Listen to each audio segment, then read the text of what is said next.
Hello everyone, happy Tuesday. It is the 21st of January, 2025. My name is Kyle and Mrs. Olson isn't here. It's just you and me for today's Maker Notes.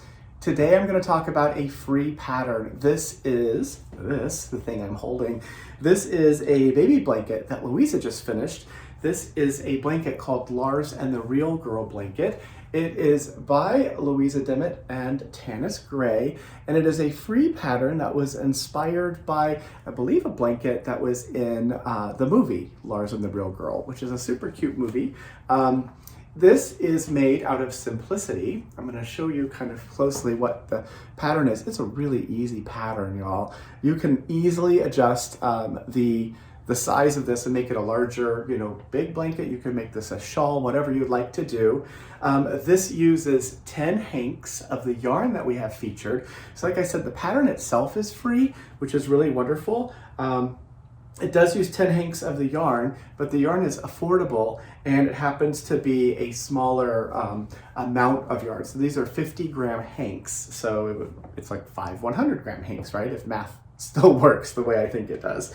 I'm just picking up a random one. I'm going to show you what the yarn is. This is it. It's Simplicity. This is 55% merino wool, 28% acrylic, 17% nylon, and the 50-gram hank, it has 117 yards on it. Comes in so many colors. I have a lot of them here. I'm going to run through and show you. This is color 16, Gypsy Red. And like I said, you'll need 10 hanks of the yarn to make the baby blanket. That's how much Louisa used to make her sample. When's the right time to start a baby blanket?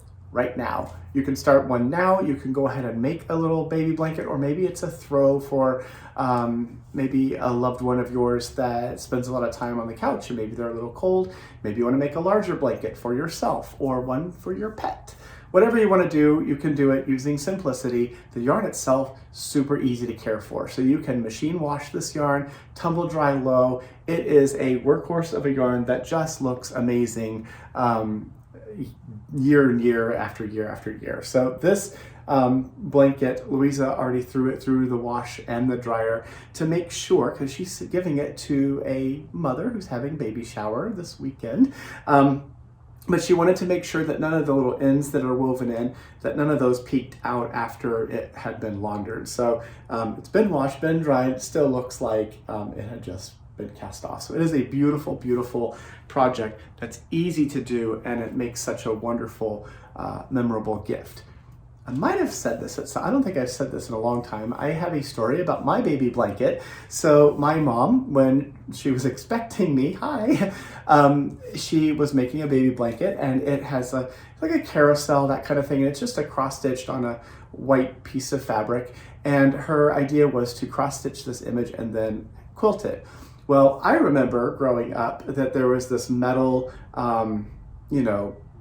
loop, the frame that we use, but it was a metal one, and that it wasn't finished. It's a work in progress, and it was put in this chest. And I just remember looking at it and seeing it as a kid, and that loop was rusty. So for my 21st birthday, which was a while ago now, my mom finished my baby blanket, and that was what my gift was. So she had just sort of decided to do a little more quilting and things like that. So she finished up the cross stitching. The rusty ring that's there, was an artifact of it just sitting on pause for a while. She quilted it. It was the first time, or one of the first times, that she did some quilting. And it's cotton. All the batting and stuff inside, I guess, was wool. She threw it into the washing machine and washed the little baby quilt that she made for me.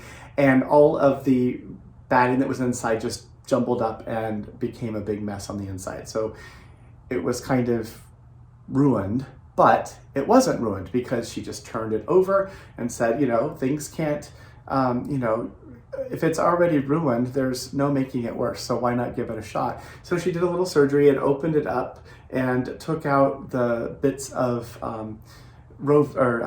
of quilt batting that had all bundled up, and she replaced it with a different kind of batting. She did some more quilting on it, and then that became my baby blanket. So I have it, I love it. Every once in a while I'll take it out and just, remember my mom and how she thought about me all those years, and then finally decided that she wanted to give it to me. So anyway, you don't have to wait that long to finish this one. This pattern is very easy, and once you get going on it, you just go, go, go. So this might be your, I don't want to knit something complicated. I'd like to watch TV and just relax and be able to knit this simple pattern.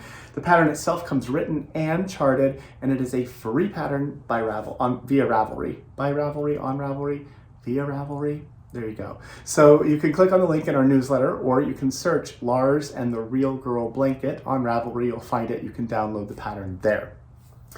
How much yarn? I told you 10 hanks, right? So I know this is loud, but this is what 10 hanks of the yarn looks like. It is how it comes from the mill in the bag. So this is one bag of Simplicity, and I did tell you also 20% off now through the end of the month.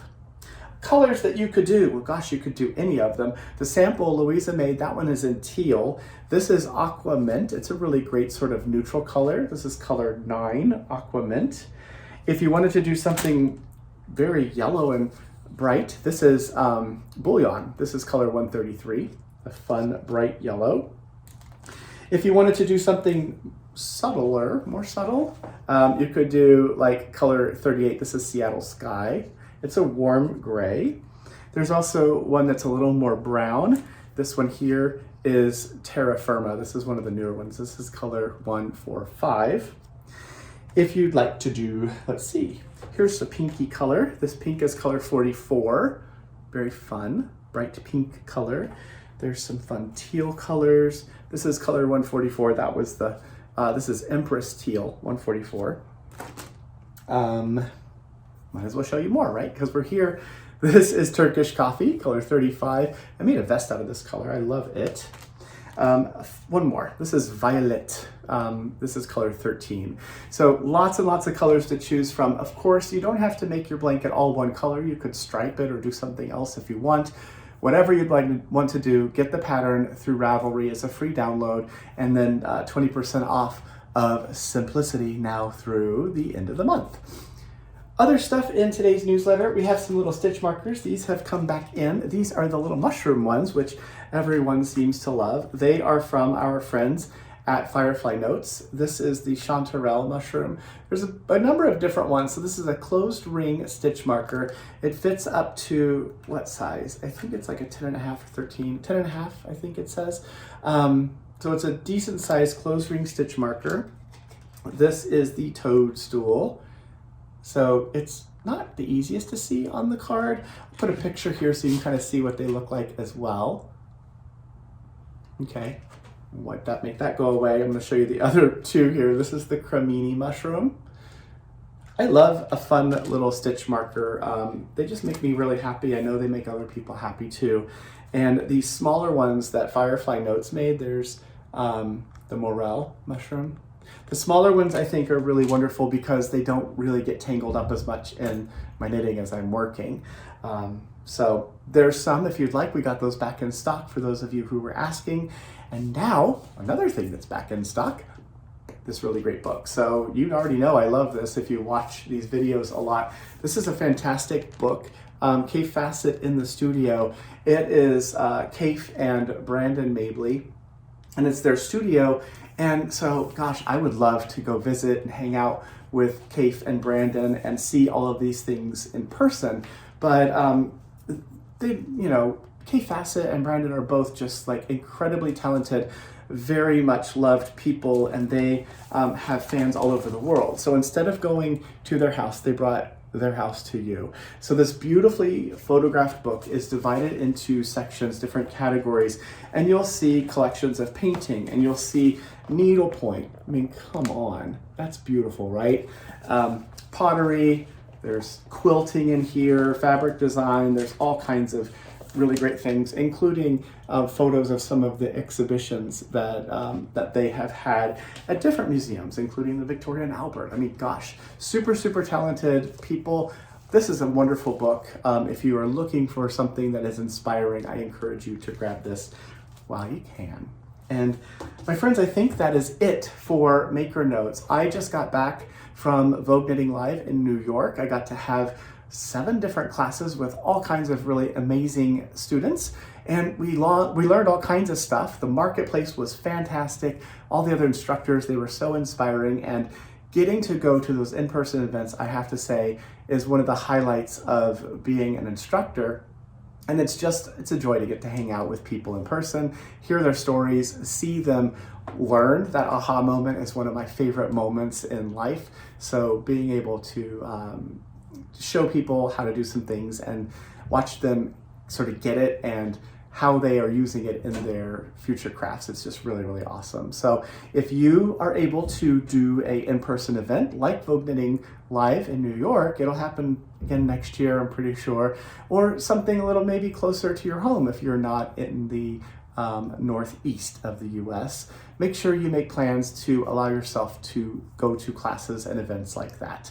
So I think that really is it. Have a wonderful week, everyone. I will see you again on Friday, just a few days away. Have a great week. Bye.